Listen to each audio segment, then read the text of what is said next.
مسیح خداوند کے دکھوں کے خوفناک نظاروں کو دیکھ کر ہر درد مند انسان کا کلیجہ منہ کو آنے لگتا ہے۔ ان وحشیانہ مظالم کو بیان کرنے کے لیے قوت تحریر اور قدرت گفتار عاجز ہے۔ گتسمنی باغ میں جانکنی کی حالت میں اس کا زنجیروں کے ساتھ جکڑا جانا، اس کے گالوں پر تماچے مار کر کہنا، اے مسیح نبوت سے بتا تجھے کس نے مارا؟ اس کو کوڑے لگانا اور کوڑوں کے بعد سپاہیوں کے حوالے کیا جانا، اس کے سر پر کانٹوں کا تاج اور صلیب پر لٹکے رہنا، غرض کہ اس نے جسمانی، روحانی اور دینی طور پر بہت دکھ سہا۔ یسایہ نبی نے ٹھیک ہی تو کہا ہے کہ وہ مرد غمناک ہے۔ شیطان انسان سبھی نے اسے دکھ دیا، اس لیے زبور نویس لکھتا ہے، میں لڑکپن ہی سے مصیبت زدہ اور قریب الموت ہوں۔ انسان اپنے مستقبل سے بے خبر ہوتا ہے، لیکن مسیح خداوند اپنی آئندہ زندگی کے بارے میں بھی جانتے تھے۔ غالباً یہی وجہ تھی کہ قانا گلیل کی شادی میں سب لوگ خوش تھے، لیکن مسیح نے کہا کہ اس کا وقت نہیں آیا۔ جب نیکودیمس رات کی تاریکی میں مسیح کے پاس آتا ہے تو مسیح ابن آدم کے اوپر اٹھائے جانے کا ذکر کرتا ہے۔ جب پطرس اور یوحنا اس کی بادشاہی میں اعلیٰ عہدوں پر فائز ہونے کی آرزو کا اظہار کرتے ہیں تو وہ اس پیالہ کے بارے میں جسے وہ پینے کو تھا اور اس بپتسمے کے بارے میں جسے وہ لینے کو تھا بیان کرتا ہے۔ جب پطرس نے کہا تو زندہ خدا کا بیٹا مسیح ہے، تو اس نے اپنے شاگردوں سے کہا، ضرور ہے کہ یروشلم کو جائے اور بزرگوں اور سردار کاہنوں اور فقیوں کی طرف سے بہت دکھ اٹھائے اور قتل کیا جائے اور تیسرے دن جی اٹھے۔ زبور نویس نے ٹھیک ہی تو کہا ہے، ملامت نے میرا دل توڑ دیا، میں بہت اداس ہوں اور میں اسی انتظار میں رہا کہ کوئی ترس کھائے، پر کوئی نہ تھا۔ لیکن اب دکھ ختم ہو چکا ہے، پیالہ پیا جا چکا ہے، تاریکی مٹ گئی ہے، خدا کا غضب ٹل چکا ہے، عدل کا تقاضا پورا ہو چکا ہے۔ وہ پکار رہا ہے، تمام ہوا۔ اے گناہگار انسان، تیرے گناہوں اور بدیوں کا کفارہ دیا جا چکا ہے۔ جو دکھ تجھے سہنے تھے میں نے سہ لیے۔ صلیب پر ایمان کی نظر ڈال اور بچ جا۔ جب آدم اپنے خالق کی نافرمانی کا مرتکب ہوا تو وہ اپنے گناہ کے سبب سے خدا سے علیحدہ ہو گیا، جس کے نتیجے میں انسان خدا کی محبت سے خالی اور سنگ دل بن گیا، اور یوں انسان الہی زندگی سے خارج ہو کر روحانی طور پر مردہ ہو گیا۔ روحانی موت سے مراد روح کی موت ہرگز نہیں، بلکہ خدا سے جدا ہونے کے لیے روحانی موت بطور اصطلاح ہے۔ جیسے مچھلی سمندر سے نکال لی جائے تو وہ موت کے قبضہ میں ہوتی ہے، ویسے ہی انسان خدا سے جدا ہو کر موت کے قبضے میں ہوتا ہے۔ کلام مقدس کا فرمان ہے کہ خدا پاک ہے اور انسان ناپاک اور گناہگار ہے۔ انسان ہے ہی کیا کہ وہ پاک ہو، اور جو عورت سے پیدا ہوا کیا ہی ہے کہ وہ صادق ہو۔ کلام مقدس کی روشنی میں یہ بات بالکل واضح ہے کہ خدا اور انسان کی طبیعتیں متضاد ہیں، جس کے باعث وہ دونوں اکٹھے نہیں رہ سکتے۔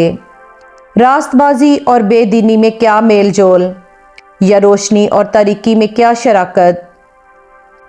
ان گنت ریفارمروں، مبلغوں اور مبشروں نے ازالہ گناہ اور حصول نجات کے لیے کوششیں کیں، لیکن ان کی سرگرم کوششوں کے باوجود خوشگوار نتائج برآمد نہ ہو سکے، کیونکہ کھارے چشمے سے آب شیریں حاصل کرنا ناممکن ہے۔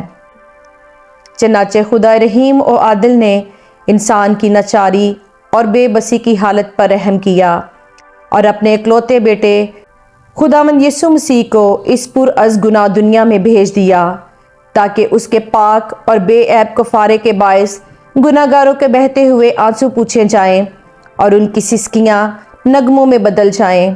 صلیب پر یہ کام پورا ہوا اسی لیے آخری رات مسیح نے فرمایا، جو کام تو نے مجھے کرنے کو دیا تھا اس کو تمام کر کے میں نے زمین پر تیرا جلال ظاہر کیا۔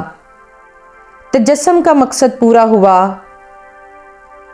خدا کا وہ ابدی مقصد جس کے لیے اس نے آسمانی جلال کو چھوڑا اور خادم کی صورت اختیار کی، پایا تکمیل کو پہنچا۔ جب وہ خدا کے مقررہ انتظام اور علم سابق کے موافق پکڑوایا گیا تو تم نے بے شرع لوگوں کے ہاتھ سے اسے مصلوب کروا کر مار ڈالا، لیکن خدا نے موت کے بند کھول کر اسے جلایا، کیونکہ ممکن نہ تھا کہ وہ اس کے قبضے میں رہتا۔ دنیا کی مذہبی تاریخ کا سرسری جائزہ لینے سے یہ حقیقت ظاہر ہوتی ہے کہ بہت سے ملک، بہت سے گروہ اور بہت سی قومیں الہی قربت حاصل کرنے کے لیے ایک مشترکہ طریقے کی حامی ہیں، اور وہ ہے قربانی۔ بائبل مقدس کا فرمان ہے کہ بغیر خون بہائے معافی نہیں ہوتی۔ قربانی کا پس منظر اس طرح سے ہے کہ جب انسان نے اپنی الہی شریعت کی نافرمانی سے موت کمائی تو وہ کسی متبادل کے بغیر ٹل نہیں سکتی تھی، کیونکہ خدائے قدوس کے عدل کا یہ تقاضا ہے کہ جان کے بدلے جان لے۔ چنانچہ دنیا کی تخلیق کے شروع ہی میں جب حضرت آدم اور حوا نے الہی حکم کی خلاف ورزی کرتے ہوئے ممنوعہ پھل کھا لیا تو ننگے پائے گئے، اور خدا نے حضرت آدم اور اس کی بیوی حوا کے واسطے چمڑے کے کرتے بنا کر انہیں پہنائے۔ یہاں کفارے کی پہلی علامت ملتی ہے، اور یوں کسی برے کو مار کر ان کے لباس کا انتظام کیا گیا۔ مزید یہ کہ بنی اسرائیل میں کفارے کی قربانی سال بسال ہونے لگی۔ کفارے کی یہ قربانی تمام بنی اسرائیل کے امام اعظم کی طرف سے ہوا کرتی تھی۔ اس کا تمام خرچ ان نذروں سے پورا ہوتا تھا جو بنی اسرائیل کے گناہوں کی مغفرت کے لیے ہوتی تھی۔ یہ بنی اسرائیل کی قومی عبادت تھی جو بنی اسرائیل کو خدا کی قربت میں لانے کے لیے امام اعظم کرواتا تھا، لیکن وہ لوگ کفارے کا مطلب نہ سمجھے۔ انہوں نے قربانیوں پر تو زور دیا اور قربانیاں کرتے رہے، لیکن قربانیوں سے جو قربانی کرنے والے کی اصلاح مقصود تھی اسے انہوں نے بالکل فراموش کر دیا۔ وہ اس حقیقت کو سمجھنے سے قاصر رہے کہ قربانی دینے سے بہتر خدا کا حکم ماننا ہے۔ انہوں نے قربانیوں کو اپنے گناہوں کا معاوضہ خیال کیا اور برائی کر کے قربانی دینا اپنا دستور بنا لیا۔ اس لیے کلام مقدس میں ان کے غلط طریقے کی مذمت ہوئی۔ عزیزو، پرانے عہد نامے کی قربانیاں نئے عہد نامے کی عظیم قربانی یعنی مسیح کے کفارے کی مثالی تصویر ہے۔ اس عظیم قربانی میں وہ سب قربانیاں جو کسی نیک اور راست اصول کی وفاداری اور حمایت میں کی جاتی تھیں ایسے چھپ جاتی ہیں جیسے آفتاب کے نور میں ستاروں کی روشنی۔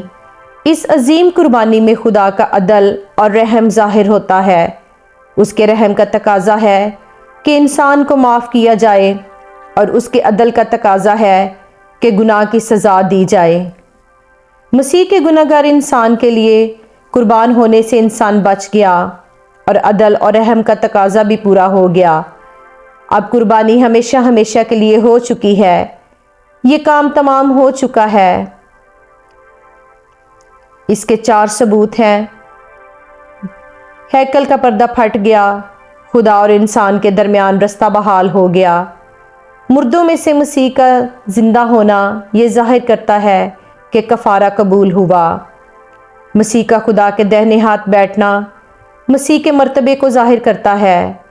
روح القدس کا نزول تاکہ لوگ کفارے سے فیض یاب ہو سکیں۔ یہ وہ تمام 4 ثبوت تھے جو بیان کیے گئے ہیں۔ خداوند یسوع مسیح ہمارے گناہوں، جرموں اور خطاؤں کے بدلے میں مصلوب ہوا۔ خدا نے ہم سب کی بدکاری اس پر لادی۔ وہ ہمارے گناہوں کو اپنے بدن پر لیے ہوئے صلیب پر چڑھ گیا تاکہ ہم گناہوں کے اعتبار سے مر کر راست بازی کے اعتبار سے جئیں، اور اسی کے مار کھانے سے تم نے شفا پائی۔ پرانے عہد نامے میں کفارے کی قربانی جو ہر سال سردار کاہن پیش کرتا تھا، دستور کے مطابق خیمہ اجتماع کے دروازے پر خدا کے سامنے 2 بکرے پیش کیے جاتے تھے سردار کاہن ان بکروں پر چٹھیاں ڈالتا، جس بکرے کے نام خدا کی چٹھی ہوتی اسے ذبح کیا جاتا اور اس کا خون سردار کاہن لے کر پاک ترین مقام میں جاتا اور خون کو سرپوش کے ارد گرد چھڑکتا۔ اس کے بعد سردار کاہن خیمہ اجتماع کے باہر آتا اور اپنے دونوں ہاتھ زندہ بکرے کے سر پر رکھ کر بنی اسرائیل کی تمام بدکاریوں، گناہوں اور خطاؤں کا اقرار کرتا اور وہ بکرا بیابان میں چھوڑ دیا جاتا۔ اسی طرح مسیح نے بھی ہمارے گناہوں کا کفارہ دیا۔ اس لیے مقدس پطرس نے کہا، تمہاری خلاصی فانی چیزوں یعنی سونے چاندی کے ذریعے سے نہیں ہوئی، بلکہ ایک بے عیب اور بے داغ برے یعنی مسیح کے بیش قیمت خون سے۔ اس لیے مقدس یوحنا نے مسیح کے بپتسمہ کے وقت کہا، دیکھو یہ خدا کا برہ ہے جو دنیا کا گناہ اٹھا لے جاتا ہے۔ اگر ہم مسیح پر ایمان لے آتے ہیں تو ہمارے گناہ معاف ہو جاتے ہیں، کیونکہ ان کا کفارہ مسیح نے دے دیا ہے۔ شریعت خدا کے احکام اور قوانین کا مجموعہ ہے جو پرانے عہد نامے میں انسان کو دیا گیا، لیکن اپنی گناہ آلودہ فطرت کے باعث وہ ان قوانین و احکام کو پورا نہ کر سکا، کیونکہ گناہ سے نجات حاصل کیے بغیر شریعت پر عمل کرنا ہی ناممکن ہے۔ ایک کبڑے کو اگر یہ کہا جائے کہ وہ سیدھا ہو کر چلے تو یہ اس کے لیے ناممکن ہے، کیونکہ اس کی کمر میں بگاڑ ہے۔ جب تک یہ بگاڑ دور نہ ہو جائے وہ سیدھا ہو کر چل نہیں سکتا۔ شریعت انسان کو بھلائی کے لیے کہتی ہے، لیکن انسان فطری طور پر گناہ کی طرف مائل ہے۔ اس لیے مقدس پولس رسول لکھتا ہے، کیونکہ میں جانتا ہوں کہ مجھ میں یعنی میرے جسم میں کوئی نیکی بسی ہوئی نہیں، البتہ ارادہ تو مجھ میں موجود ہے، مگر نیک کام مجھ سے بن نہیں پڑتے۔ چنانچہ جس نیکی کا ارادہ کرتا ہوں وہ تو نہیں کرتا، مگر جس بدی کا ارادہ نہیں کرتا اسے کر لیتا ہوں۔ شریعت انسان کو مجرم ٹھہراتی ہے، اس کے جرم کا علاج اس کے پاس نہیں۔ شریعت ایک آئینہ ہے، جس طرح آئینہ چہرے کے بدنما داغ دکھا دیتا ہے پر ان کی اصلاح نہیں کر سکتا۔ اسی طرح شریعت کے وسیلہ سے صرف گناہ کی پہچان ہوتی ہے۔ شریعت تھرمامیٹر سے مشابہ ہے جو بخار تو بتا دیتا ہے لیکن بخار کا علاج نہیں کر سکتا۔ تو کیا شریعت بری ہے؟ ہرگز نہیں۔ مسیح خداوند نے اسی لیے فرمایا، یہ نہ سمجھو کہ نبیوں اور توریت کی کتابوں کو منسوخ کرنے آیا ہوں، منسوخ کرنے نہیں بلکہ پورا کرنے آیا ہوں۔ مسیح نے ہمارے لیے شریعت کے تقاضے کو پورا کیا، اس لیے کہ جو کام شریعت جسم کے سبب سے کمزور ہو کر نہ کر سکی وہ خدا نے کیا، یعنی اس نے اپنے بیٹے کو گناہ آلودہ جسم کی صورت میں گناہ کی قربانی کے لیے بھیج کر جسم میں گناہ کی سزا کا حکم دیا، تاکہ شریعت کا تقاضا ہم میں پورا ہو جو جسم کے مطابق نہیں بلکہ روح کے مطابق چلتے ہیں۔ شریعت کے مطالبے کو پورا کرنے کے لیے بغیر خون بہائے معافی نہیں۔ مسیح نے موت برداشت کی۔ عزیزو، شریعت کا تقاضا پورا ہو چکا ہے، اب ہم اس کے فضل کے متحد ہیں، کیونکہ تم نے شریعت کے متحد نہیں۔ خدا کی رحمت فراوانی اور اس کے بے انتہا فضل پر غور کیجئے اور اسے قبول کیجئے۔ مسیح کی صلیب شیطانی طاقتوں کا اعلان ہے۔ بظاہر یہ شیطانی طاقتوں کی کامیابی لگتی ہے، لیکن حقیقت میں یہ ان کی شکست فاش ہے۔ اس سلسلے میں مسیح کے الفاظ ملاحظہ فرمائیے، اب دنیا کی عدالت کی جاتی ہے، اب دنیا کا سردار نکال دیا جائے گا۔ ابھی شیطان اتھاہ گڑھے میں نہیں ڈالا گیا، تاہم اس پر سزا کا حکم ہو چکا ہے اور اس پر عمل روز عدالت کو ہوگا۔ جہاں تک ایمانداروں کا تعلق ہے، اب شیطان کا ان پر قبضہ نہیں رہا۔